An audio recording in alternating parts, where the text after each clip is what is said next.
Hello, hello, ladies and gentlemen out there. This is Sammy Sims, OSM TV, OSM Radio, out in Radio Land. I know you can hear me. Okay, tonight I have a guest, DJ INgen. This is DJ INgen underneath the mask, aka Mr. Mike Lawson. No mask. What's going on? You been alright, bro? Yeah. Hi, Radio Land. How are you? And TV, of course. Oh, TV. TV. Hi, TV. So, how's everything been going? So far, so good. Things have been slow here lately. Just working on new stuff, new venues, new places, new shows, meeting lots of new people, and getting the people to the shows. Gotcha. That's understandable. That's understandable. That's how you got to do this. So, okay. I got a question. It's actually a two-part question. Okay. Why and how did you get started in music in general, or DJing, or just anything into music? All right. How and why? How and why? Why I wanted to get started in music? I thought it was. I love music. I've always loved music. This is a question I've never been asked, really, even though I've been asked it 100 times, but just every time it's totally different. I love music. Music is inspirational. It helps people. It's what gets people through the day. It was what gets people through the darkest times in their lives. Yes. And I hope my music does that. It helps get through it. It's more of a clubbier sound, but still, it lets people have fun. I got started when I was 19 years old. I went to a karaoke night at a local place around here, TGI Fridays, way back in the day, with a group called LA Sound that was there, and I was fascinated because in high school I loved to sing, so I was in chorus. Never was in music or anything. Went there since I figured I was a good singer. We went there every Sunday. Hit it up, like I said, every Sunday with all my friends. Yeah. Interviews. I'm not good at interviews. So I kept going, and I realized, hey, I'm good at this karaoke thing. And the guy was like, well, how do you feel about being a karaoke DJ? And I'm like, yeah, I could probably do that. I'm young, why not? I'd give it a try. And he taught me, the controls and how to call people up and make them feel good about it, and how to keep drunk people away from your stuff. And it came down to it, and I was like, man, this is awesome. What more can I do? And I had a buddy of mine, his name's Christian Mora, DJ Flatline.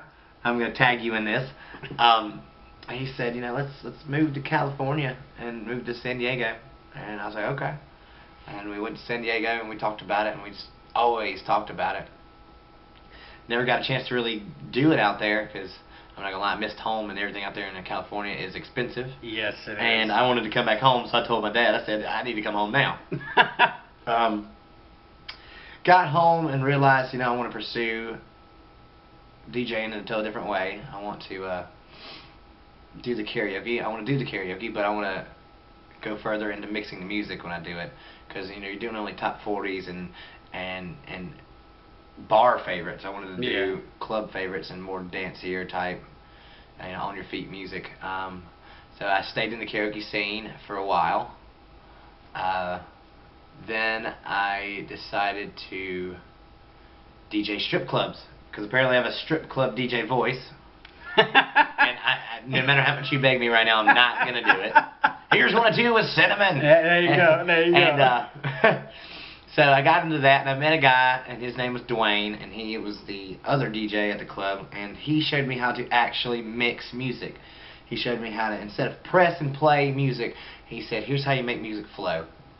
Here's what you do. Here's how you match this. Here's how you fade that. And I got so into it. And then they said, well, if you're going to do that, then you're going to need set turntables. You're going to need a controller. You're going to need this. You're going to need that. And I got this and that, and then I realized, you got this and that, but now you're going to need this, this, and this, because now you've progressed so fast. And I was just like, man. And I learned the hard way. I learned how to mix music and just go with it and match beats by using the screen. I never, my controller didn't have a port for headphones, so I could never preview the song before it came out. So you know, I learned it that way, and then you know, I met up with DJ Heck Yeah and Dirty and Super Skip and all them, and DJ A Vegas, my cousin Casey, and you know, we all just got into it, and you know, we met Heck Yeah and all those good guys, but I wanted to, you know, go big or go home, so I bought a set of Newmarks, and then just, when you have a set of headphones and you can hear the next song that comes up, life is so much easier. Yeah, so I would think so. So much better, but you know, and I do it, man. I love to entertain people. I absolutely love it. That's how I get my thrill, and to know that somebody's having a good time, and you can change somebody's day with one song, you know. Yep. And I enjoy it, and I will do it every night, whether it's 10 people or 10,000 people. That I'm going to do the show the exact same way, no matter what. It's 100%, and I believe every artist should do it like that, no matter what. Yeah. I'll play 1,000 different shows to just family and friends before making that one big show that sets me off. So yeah, I totally understand, and I agree with that. Like, that's the same reason why I do music. It's just because it's always been in my life. You know, it's music is who I am. That's how I describe it as I am music, and music is me. It inspires people, man. It really does. Yes, it does, and it can save somebody's life sometimes. You know. That is true. That is true. So, another two-part question. I just gave you a long answer for the first one. Who would you consider an influence in life in general and music? An influence in life in general and in music. Oh my gosh. I grew up listening to country. Okay. My first CDs I ever got were Brooks and Dunn, which was the Borderline CD. Tim McGraw with this, I don't remember the name of the CD, but it was the one with the Indian Outlaw in it, and then Blue Clear Sky with George Strait. So, to be honest, my influence, I've got a couple. I love George Strait because, you know, George Strait, for years upon years, he's the king of country. He's never changed. He's never changed what he's done to stay with the times. He doesn't have to. You know, he's all original. He's pure country. He is what he is, and that's why he did the movie. But he's never changed for anybody, and he is who he is, and that's what makes him so awesome. I loved Garth Brooks. Garth Brooks, that man could entertain a crowd of thousands of people, and he's high energy. He's all the time getting it. You know, then I mean, if it goes to rock, I mean, you know, Metallica, they've been through so much stuff that they hate each other, but they still can play the same badass show no matter what they do. Gosh, there's so many people, and you know, they all started somewhere. Yeah. Just like, you know, we are. Yep. And they kept pushing it, and look at the right time, right place. 100% every time, and that's where you get. Yep. You know. What was the other part? And just in life in general.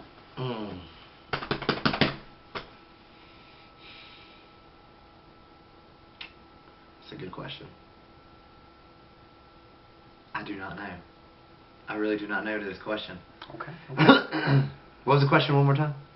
Who would you consider to be your biggest influence in life? In life. Like your mom, your dad. My grandmother. Yeah. Okay. She passed away probably 8 years ago now. 9 years ago. 7 years ago. 27. Yeah. I just forgot I just had a birthday. 7 years ago. You know, my mother left me when I was 3 months old. My dad took my older sister. My dad was there, and he did everything he could to be there for me, and he did everything he could to fight to get my older sister back. So he was always working 2-3 jobs all the time, you know, and my grandmother accepted me and took me in as one of her own, you know. I wasn't her grandchild. I was the new baby. And my aunts and uncles just hated it. And they hated it so bad because I could get away with anything. I remember getting mad at my uncle, and I literally took thumbtacks and laid him down in front of his bedroom door, and I beat on the door till he came out and stepped all in them. Oh. And I couldn't get in trouble because I was the baby. So, you know, she took me in. She if it wasn't for her, I wouldn't know right from wrong. I wouldn't know how to treat people. You know, I try to treat people with respect. I try to give to people every day. You know, I try to do something for somebody. You know, whether it's hold the door, you know, give money to the homeless if I have it. You know, just anything and everything. She taught me to give. She taught me how to receive, you know, gifts, stuff like that, the proper way, not to take anything for granted. You know, and even though, you know, I miss her, I really do. Oh yeah. And your grandparents are a big influence in your life, and I know it sounds corny by saying my grandmother, but you know, she was my mother. And then my stepmom too, man. My stepmom, when my dad and my stepmom got together, my stepmom